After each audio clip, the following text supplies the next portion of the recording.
La Convention d'Abidjan est un accord cadre né de la nécessité d'adopter une approche régionale pour la prévention, la réduction et la lutte contre la pollution du milieu marin, des eaux côtières et des eaux fluviales connexes de l'Afrique de l'Ouest, du Centre et du Sud.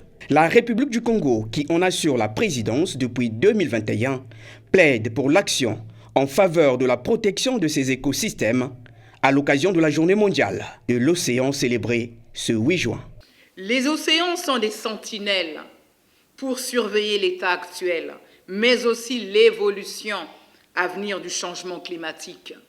Et le constat est clair, il se réchauffe en surface et en profondeur.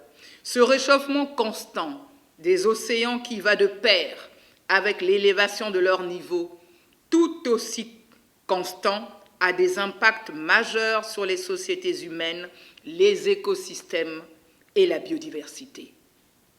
La Terre, nul ne l'ignore, est en déséquilibre énergétique à cause des émissions de gaz à effet de serre. Or, les océans captent autour de 30% de ces gaz dégagés par l'humanité et absorbent 90% de l'excès de chaleur. Ils ont un rôle vital de captage et de stockage du CO2, mais aussi de redistribution de l'énergie entre l'équateur et les pôles. Ils peuvent être à la fois bénéfiques en absorbant nos excès, mais aussi maléfiques en nous les renvoyant, comme le démontrent des exemples récents de canicules marines enregistrées dans l'Atlantique Sud et le golfe de Guinée, au large de nos côtes, qui ont entraîné une diminution préoccupante de la masse des poissons.